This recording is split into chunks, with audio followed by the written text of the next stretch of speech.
इस कार्यक्रम के पुण्यार्चक हैं गुणायतन परिवार।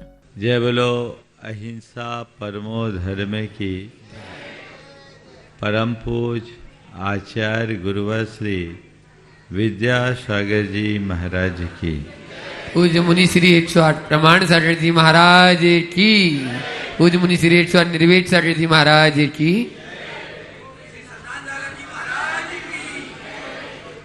एक संत अपनी यात्रा पर थे, रास्ता भटक गए थे, कच्चा रास्ता था, मंजिल का कोई ठिकाना नहीं। काफी देर भटकने के बाद एक राहगीर मिला। उससे उन्होंने पूछा कि भैया मुझे अमुक गांव जाना है, क्या ये रास्ता उधर ही जाता है? बोले हाँ, ये रास्ता उधर ही जाता है। कितनी दूर है? अब ज़्यादा दूर नहीं बचा, आप 1.5 घंटे में पहुंच जाओ। राहगीर भी साथ साथ चल रहा था और इनके मन में बड़ी आतुरता बढ़ रही थी। भैया बताओ 1.5 घंटे में पहुंच जाएंगे ना? हाँ साहब, आप पहुंच जाओगे। मन में तो हलचल, देखो रात तो नहीं होगी, हम रात में नहीं चलते। महाराज आप पहुंच जाओगे। फिर थोड़ी देर बाद देखो सवेरे से सब लोगों ने जो जो बताया ना, जितना बताया उससे ज्यादा निकला। बहुत थक गया हूं, पहुंच तो जाऊंगा ना। हाँ महाराज आप चिंता न करें, आप पहुंच जाओ। अंदर तो उथल पुथल, बहुत देर हो गई। देखो दिन ढलने से पहले पहुंच जाऊंगा ना। अब की बार उसने दोनों हाथ जोड़े और कहा महाराज रास्ता चलने से कटता है, बातों से नहीं। रास्ता चलने से कटता है, बातों से नहीं, है ना। उनने लिखा कि उस अनपढ़ राहगीर के एक वाक्य ने मुझे मेरे जीवन के लिए बहुत बड़ा बोध वाक्य दे दिया। ये एक बहुत बड़ा बोध वाक्य है। रास्ता चलने से कटता है, बातों से नहीं, है ना। अब आप लोग बोलो, रास्ता काटना है कि टाइम काटना है? क्या रास्ता काटना है ना? तो रास्ता काटना है तो उसके लिए क्या करना पड़ेगा? क्या करना पड़ेगा? चलना पड़ेगा। जानते तो सब हो। अब चलने को तैयार हो? चलने को तैयार हो? एक बार एक भाई ने बोला कि महाराज जो कहे सो सुनो, महाराज जो कहे सुनो पर मानो मत। महाराज जो कहे सो सुनो पर मानो मत। मैंने कहा क्यों? बोले अपन को संसार में रहने, अपन को संसार में रहना है। आप कहोगे हम सुनेंगे तब तक तो ठीक है, मान लेंगे तो हम संसार में कहाँ रहेंगे, मोक्ष मिल जाएगा। और हम लोग मोक्ष चले जाएंगे तो आपकी व्यवस्था कौन संभालेगा? इसलिए अपने को संसार में रहना है, मोक्ष नहीं जाना। इसलिए महाराज जो कहे सो सुनो, मानो मत, है ना। आप लोग भी ऐसे तो नहीं। महाराज जी सब भगवान बन जाएंगे तो पूजा कौन करेगा? इसलिए हम लोग तो उतरे ही हैं, आपको सुनते हैं। मानने की गलती हम लोग इस जीवन में नहीं करते। संत कहते हैं ऐसी अवधारणा से जब तक ग्रसित रहोगे, दुख के पात्र बने रहोगे। अगर अपने दुखों को दूर करना है तो अपनी यात्रा को आगे बढ़ाना होगा, धर्म के पथ पर चलना होगा। जब हम चलेंगे तभी पहुंचेंगे। मैं इसे भी एक शुभ लक्षण के रूप में देखता हूं कि हम आगे न बढ़ें तो उतना खतरा नहीं, कम से कम पीछे तो न मुड़े।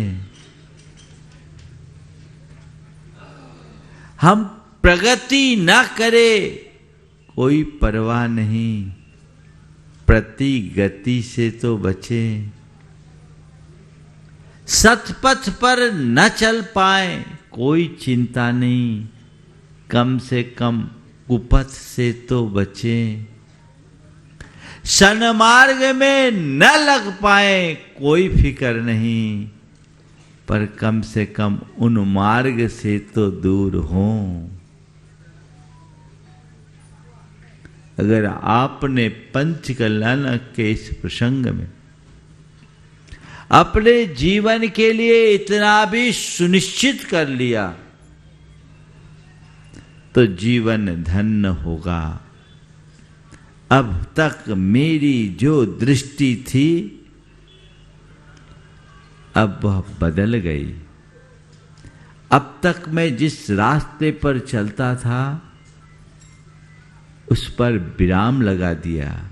अब मेरा रास्ता यह है, जो प्रभु का रास्ता है वही रास्ता है। मेरी मंजिल प्रभु, मेरे मार्ग प्रभु, मेरा आदर्श प्रभु और मेरी दृष्टि प्रभु। अगर इतना कुछ हो गया तो अपन अपने जीवन में बहुत कुछ पा सकते हैं। हम विपरीत पथ पर जाने से बचे, उन मार्ग की ओर न बढ़े। ये भी हमारे जीवन के कल्याण का एक बड़ा निमित्त बनेगा।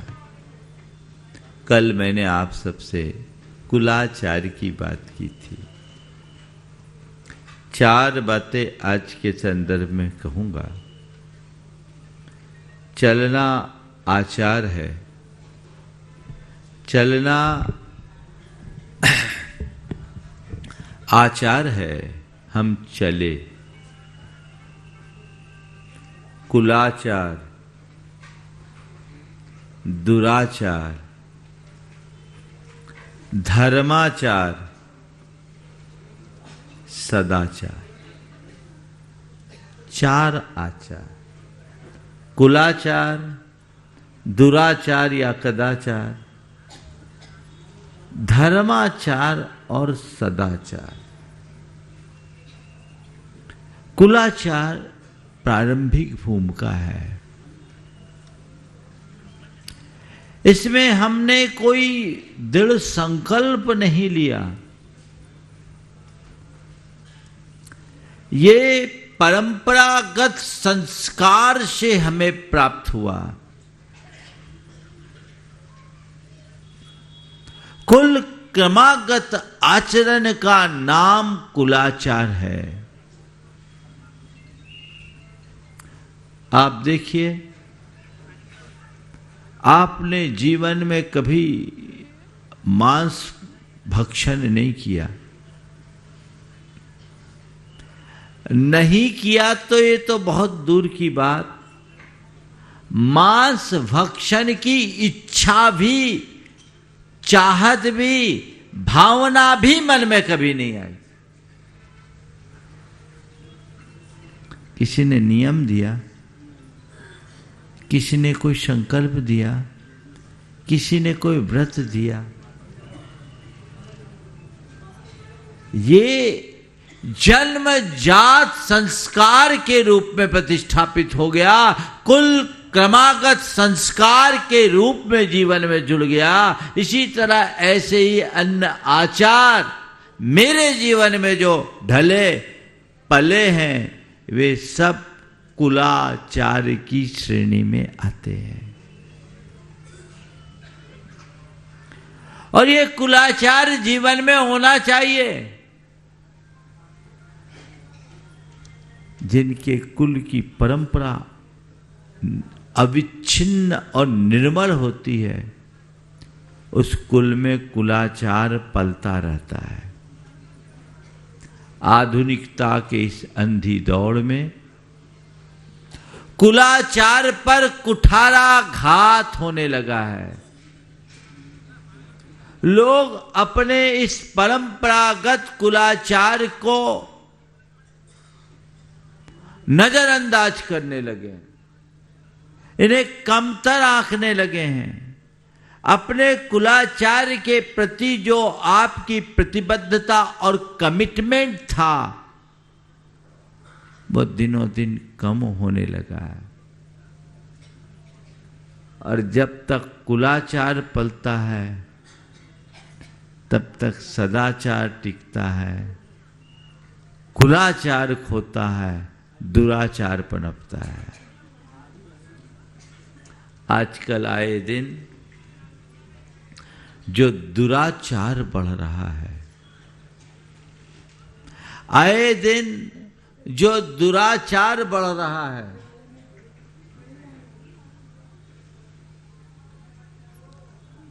वो क्यों बढ़ रहा है? कुलाचार की प्रतिबद्धता कम होने के कारण। हमें ये सुनिश्चित करना चाहिए कि मैं कौन हूं, मैंने कहां जन्म लिया, मेरी परिपाटी क्या है, मेरे मूलभूत संस्कार क्या है, मुझे उन्हें मेंटेन रखना है, किसी भी कीमत पर खंडित नहीं होने देना है, न मुझ में न मेरे आने वाली संतति में। तब कुलाचार पलेगा।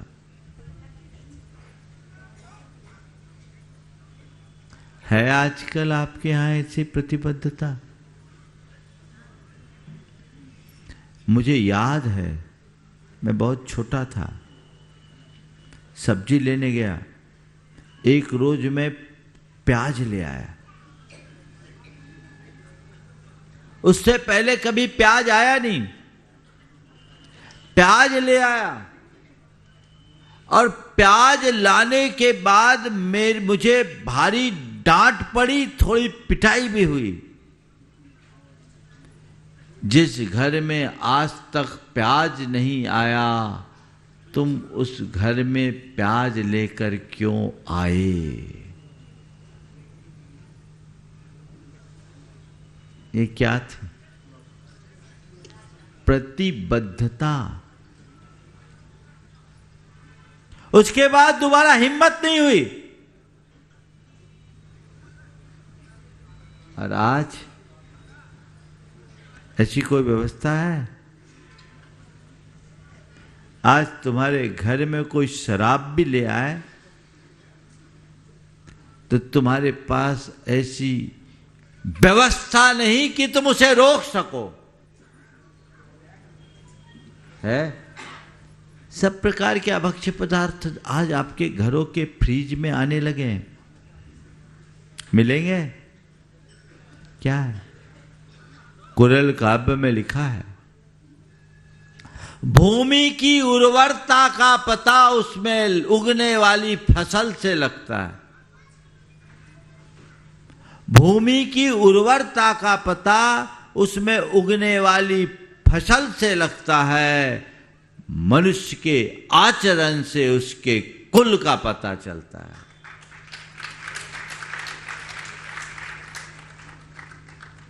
तुम्हारा आचरण शुद्ध होना चाहिए, पवित्र होना चाहिए, परिष्कृत होना चाहिए, निर्मल होना चाहिए। ऐसी प्रतिबद्धता अपने मन में जगाइए। क्यों कर हम इसे खोए? इस दुर्लभ परिपाटी को हम क्यों नष्ट करें? कभी मन में ऐसा भाव आता है? आप लोग जैन धर्म की प्रभावना चाहते हो कि नहीं? हाँ, बोलो थोड़ा जम से। अब जैन धर्म की प्रभावना भला कैसे होगी? बोलिए। आप सब जैन धर्म की प्रभावना चाहते हो। जैन धर्म की प्रभावना कब होगी? जब तक जैनत्व सुरक्षित होगा। और आप सबसे मैं कहता हूं, जैनत्व तभी तक सुरक्षित रहेगा जब तक आपका चौका शुद्ध रहेगा। जैनत्व कब तक सुरक्षित रहेगा? जब तक आपका चौका शुद्ध रहेगा। आप ये सुनिश्चित कह सकते हैं कि हमारा चौका पूरी तरह शुद्ध है? कई बार लगता है कितनी ऊंची बातें हम लोग करते हैं, पर धरातल कितना कमजोर है। कुलाचार की खुली उपेक्षा दुराचार का मूल बन गई। और सबसे बड़ी विडंबना यह है कि धीरे धीरे समाज इसे स्वीकारने लगा है। मुझे तब सुनकर बड़ा दुख हुआ जब एक ने अपनी 25वीं एनिवर्सरी मनाई और बेटे ने बाप को पैग लगा के पिलाया। उस पार्टी में बाप बेटे दोनों साथ में मिलके, जब किसी ने उनको टोका तो कहा हम मॉडर्न जैन हैं। बाहरे मॉडर्न जैन, तुम जैन हो या जैन के नाम पर कलंक। बिचारिए, इसे समय रहते रोकना होगा। समाज में चेतना जगनी चाहिए। आधुनिकता के नाम पर अपनी मौलिकता को खंडित करना बहुत बड़ी भूल है। ये सुनिश्चित करना है। कुलाचार अपनाएंगे तभी दुराचार से बच पाएंगे। आजकल दुराचार कितना बढ़ रहा है, कोई ठिकाना है? हाँ? दुराचार कितना बढ़ रहा है और कोई सुरक्षित नहीं।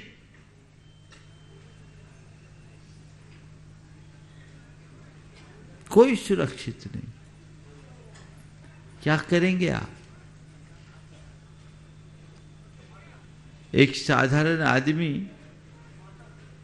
बंदूक का लाइसेंस लेने के लिए अधिकारी के पास आवेदन दिया। उसके आवेदन की स्क्रूटनी करने के बाद जब उससे बुलाया गया, पूछताछ किया गया कि आप क्या करते हो, आप क्या करते हो? तो उसने कहा मैं एक टैक्सी चलाता हूं। टैक्सी चलाते हो तो आपको बंदूक की क्या जरूरत? आपके पास है क्या? बोले मेरे पास कुछ नहीं, किराए के मकान में रहता।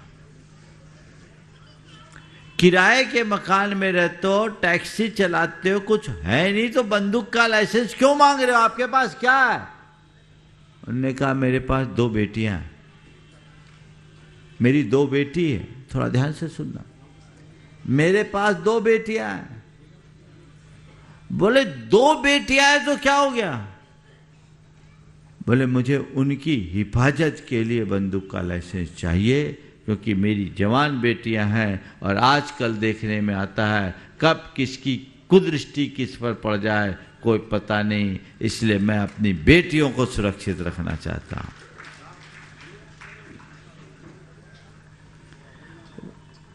उसके बाद हाँ, लेकिन उसके बाद उस अधिकारी ने हाथ जोड़े कि मैं माफ़ करें, आपने जो बात कही वो गहरी है, पर हमारे यहाँ ऐसी कोई व्यवस्था नहीं है कि इसके लिए हम आपको बंदूक के लाइसेंस रिकमेंड कर सके।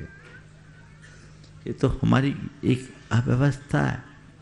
पर उसने जो बात कही, कोई सुरक्षित नहीं है। क्यों? क्योंकि मर्यादाएं खंडित हो गई है। और मर्यादाएं क्यों नष्ट हुई? क्योंकि कुलाचार को लोगों ने भुला दिया है। जब से पश्चिमी जीवन मूल्य हावी हुए, सबसे ज्यादा प्रभावित यदि कुछ हुआ तो हमारा कुलाचार हुआ, हमारे संस्कार हुए। उनने हमें पूरी तरह बदल दिया।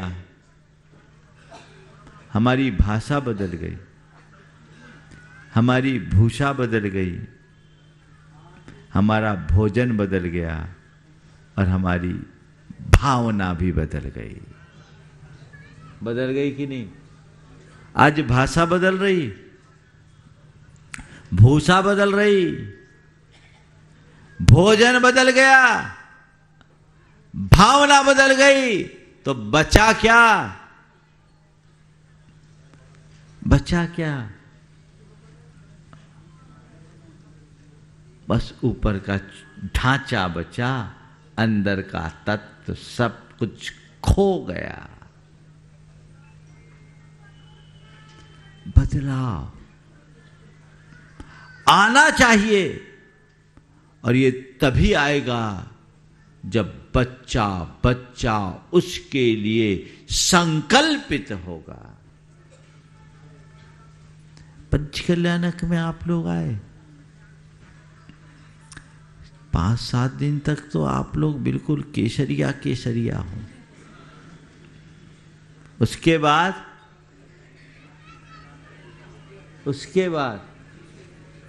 हाँ, उसके बाद अभी केसरिया, उसके बाद हाँ,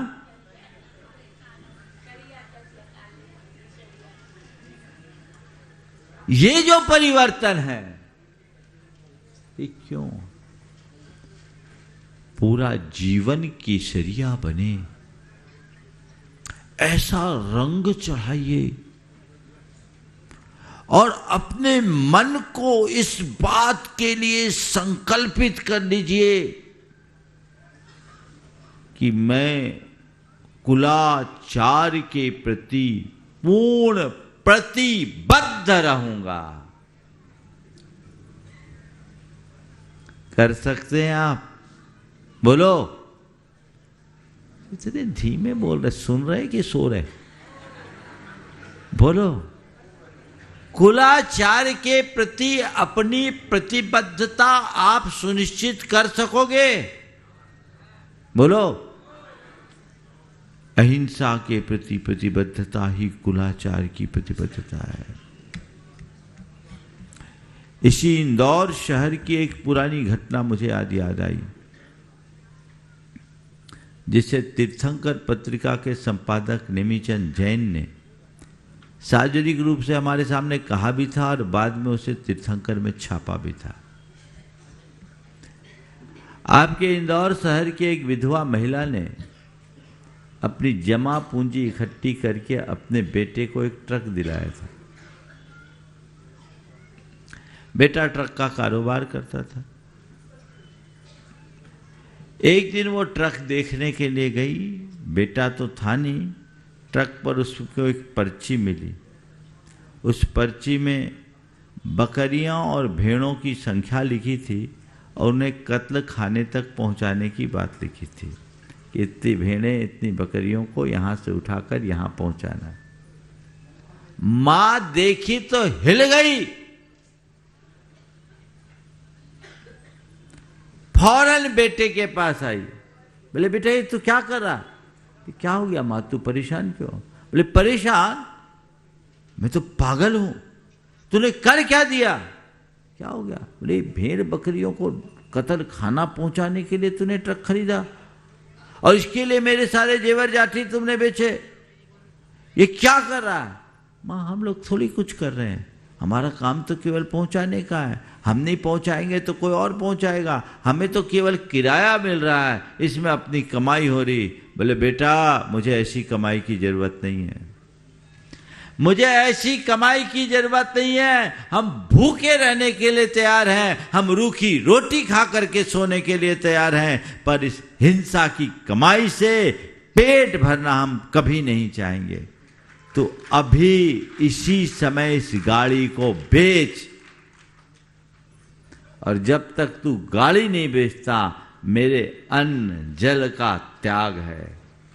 धन है वो मां, उसने उसी समय अपनी गाड़ी बिचवा दी और बेटा भी गाड़ी को बेच दिया और मां के चरणों में शीश रखा कि मां अब तुझे कभी रोना नहीं पड़ेगा, मुझसे गलती हो गई, माफ कर, मैं भटक गया था। ये क्या है? प्रतिबद्धता। किस पर? कुलाचार के प्रति प्रतिबद्धता, कमिटमेंट। काश मां उसे इग्नोर कर देती तो कुछ भी हो सकता था ना। आप इतनी प्रतिबद्धता दिखाने को तैयार हो? बोलो।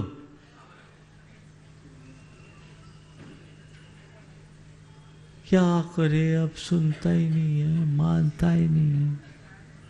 या तो चिल्ला चोटी करोगे या सरेंडर हो जाओगे।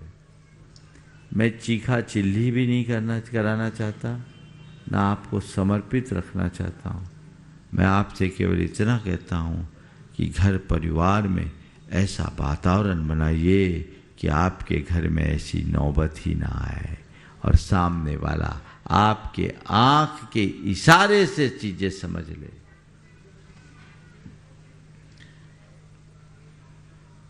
देखिए आचरण का प्रभाव कैसे पड़ता है। एक महिला जो शिक्षिका थी अपने पति को बहुत अल्प उम्र में खोई, दोनों बेटों को पढ़ाया और एक IITN हुआ, एक MBA किया। MBA अहमदाबाद से किया। दोनों की अच्छी कंपनियों में जॉब, अच्छा पैकेज। और आप सुनकर आश्चर्य करेंगे, दोनों बच्चों ने आलू प्याज का भी त्याग कर दिया, जमी कंद का त्याग कर दिया, रात्रि भोजन तो करते ही नहीं। जब मालूम पड़ा, मैंने पूछा ये कैसे? बोला हमारी गुरु हमारी माँ है, हमारी गुरु हमारी माँ है। क्यों? बोले आपकी माँ ने आपको ये सब छोड़ने की प्रेरणा दी? बोले नहीं, माँ ने छोड़ने की प्रेरणा दी नहीं दी, पर हमने माँ से प्रेरणा पा ली। महाराज हम लोग हॉस्टल में थे, ये सब खाते थे, घर आए, चूंकि वैसी आदत थी, माँ व्रती, माँ हमारे लिए बनाती थी। देखो बहुत गहरी बात बोल रहा हूँ, समझिए। जब भी हम लोग कहते माँ को बनाना पड़ता था, माँ बनाती कुछ कहती नहीं थी, लेकिन जिस दिन माँ को इस तरह की कोई चीज बनानी पड़ती, उस दिन माँ नीरस भोजन करती, कुछ नहीं करती, नीरस भोजन। कई बार तो महाराज केवल पानी रोटी खाई। हम लोगों ने माँ से पूछा भी तो बोले कुछ नहीं बेटा, तुम लोग अपना काम करो, मैं अपना काम कर रही हूँ, मेरी तपस्या है, मेरी साधना। महाराज जी हम लोगों ने ऑब्जर्व किया, कि माँ ऐसा उसी दिन करते जिस दिन हम लोग कुछ अपनी बात कहते हैं और ऐसी चीज बनाना पड़ता। हम लोगों को बड़ी लज्जा आई, दुख भी हुआ, ग्लानि हुई, और हम दोनों ने तय किया कि धिक्कार है कि हम अपनी शौक के कारण माँ को नीरस भोजन करने को बाध्य कर रहे हैं। जिस माँ ने अपना पेट काट काट कर हमें पाल पोस कर बड़ा किया, पढ़ाया लिखाया, इस योग्य हो गए, बनाया, और इतना पढ़ लिख जाने के बाद अपनी माँ को हम अपनी शौक के कारण नीरस भोजन करने के लिए बाध्य करें, ये हम लोगों के लिए उचित नहीं। हम दोनों भाइयों ने आपस में तय किया, तुरंत माँ के चरणों में गए, माँ के चरणों में शीश रखकर माँ से क्षमा मांगा और कहा, माँ हम लोग समझ गए कि आपको क्या तकलीफ है, पर तय मान लो आज से हम आपको कोई तकलीफ नहीं देंगे, जो आपका खाना वही हमारा खाना, हमें अलग से कुछ करने की जरूरत नहीं। बोलो आप ऐसा कर सकती हैं? इतनी क्षमता अपने अंदर उद्घाटित कर सकती हैं? ऐसी मां भी बहुत दुर्लभ हो गई। कितना उच्च आदर्श उपस्थित किया, बच्चों को कुछ कहा नहीं, पर बिना कहे सब कुछ कह दिया। उसकी जगह जो आजकल की माताएं हैं, ज्यादातर, धिक्कार है तुम लोगों को, अभी तक अकल नहीं, मैं व्रती हो गई और तुम लोगों को ये खिला सकती, ये मेरे से नहीं होगा। चीखा चिल्ली करेंगे, 10 तरह की प्रतिक्रियाएं देंगे, उससे सामने वाला और चिड़चिड़ाएगा, अथवा ज़्यादा उदारता का परिचय देंगे। हाँ अब हम क्या करें, वो उसका जीवन है, हमारा जीवन अलग है, व्रती मैं हूँ, वो थोड़ी है, उसको जो करना वो करे, मुझे जो करना है मैं करूँ। दोनों अतियां हैं ना। प्रतिबद्धता अंदर होनी चाहिए। यदि तुम में शुद्ध धर्माचार होगा तो तुम सबको सदाचार की प्रेरणा दोगे, सबके लिए सदाचार के प्रेरक बनोगे।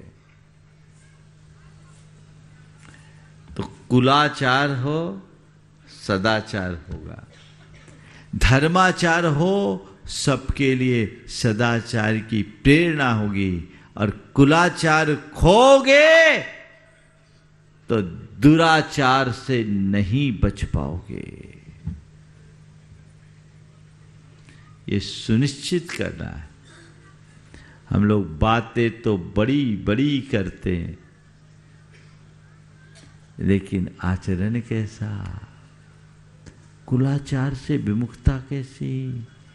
आपके ही इंदौर शहर के एक सज्जन ने मुझसे कहा, वो अपनी बेटी के लिए लड़का देखने के लिए कहीं गए, और जब लड़का देखने के लिए गए, बातचीत की, तो लड़के की माँ ने कहा, हमारा बेटा कभी कभी ड्रिंक लेता है, आपके लिए चलेगा क्या? क्यों भी लाला जी, है ना? अब बताओ, यही है, खोल दो। इन्हीं ने मुझसे कहा, इनने संबंध नहीं किया कि ऐसे घर में तो हम सोच भी नहीं सकते। और बोल कौन रहा है? लड़के की मां। अब बोलो, कहां जाएगा धर्म? कैसे पलेगा धर्माचार? कहां रहेगी धर्म की प्रभावना? भीड़ तो लंबी दिखती है, भारी उपस्थिति दिखती है, लेकिन अंदर हम कितने खोखले हो रहे हैं। इसलिए अपनी सोच बदलिए। जो लोग अपने आप को धर्मी समझते हैं, वे कम से कम अपने घरों में धर्म की प्रतिष्ठा तो बना के रखे। ऐसे आचार व्यवहार से तो अपने आप को बचाए। धर्माचार खंडित नहीं हो, कुलाचार का पालन करिए, दूसरे कम में धर्माचार अपनाइए। जो धर्म शास्त्रों में विहित आचरण है उसे आत्मसात कीजिए। और धर्माचार वैयक्तिक होता है, आप खुद धर्म का आचरण कीजिए, दूसरों पर धर्म मत थोपिए। पर धर्माचारी होने के साथ साथ सदाचारी भी बनिए। बहुत से ऐसे धर्मी दिखते हैं जो सुबह से पूजा पाठ करेंगे, अभक्ष्य भक्षण नहीं करते, रात्रि भोजन के भी त्यागी हैं, शोध का भी भोजन करते हैं। ऐसे लोग मिलेंगे, पर डंडी मारने में नहीं चूकते, मिलावट में नहीं चूकते, किसी की अमानत में खयानत करने में नहीं चूकते, चोरी चमारी से दूरी नहीं रखते और अनैतिक संबंधों में संलिप्त रहते हैं। अब बोलिए, वे सदाचारी हैं या कुल दुराचारी? दिखने को धर्मी है, सब उन्हें धर्मी कहते हैं, लेकिन है क्या? दुराचारी। मैं एक स्थान पर था, एक सज्जन बहुत दुखी होकर आए। उनने अपनी बेटी का विवाह किया और महीने भर में बेटी घर लौट आई। बेटी कह रही है कि मैं मर जाना पसंद करूंगी पर उस घर में नहीं जाऊंगी। पिता ने कहा कि महाराज आप मार्गदर्शन दीजिए, मैं क्या करूं, मैं भी अब बेटी को वहां भेजना नहीं चाहता। मैंने पूछा मामला क्या है? बोला महाराज हमने अपनी बेटी की शादी अमुक के यहाँ की, नामचीन व्यक्ति था, पर महाराज शादी तो कर दी, लेकिन आपको क्या बताऊं, बाप बेटा दोनों मिलकर शराब पीते हैं, घर में शराब फ्रिज में आम है, उसकी सास भी कभी कभी शराब पी लेती है और अंडे का सेवन नियमित होता है। महाराज जब बेटी गई ये सब देखा, तो आप तो मेरी बेटी को जानते हो, बड़ी धर्मात्मा परिवार की और बेटी खुद धार्मिक, तो एकदम हतप्रभ रह गए कि ये सब क्या है। बेटी ने प्रतिवाद किया, ये अपने घर के अनुकूल नहीं है, जैन कुल के अनुकूल नहीं है, तो उसे सीधा कह दिया गया ये हमारी लाइफ स्टाइल है, ये हमारी अपनी चॉइस है, तुमको एडजस्ट करना हो तो एडजस्ट करो, नहीं तो अपना रास्ता नापो। महाराज बेटी स्तब्ध रह गई, उसे खाया भी नहीं गया, कुछ खाई पी नहीं। फोन किया महाराज, हम उसे अपने उन लोगों से बातचीत की कि ये सब क्या है। महाराज वो सुनने को तैयार नहीं।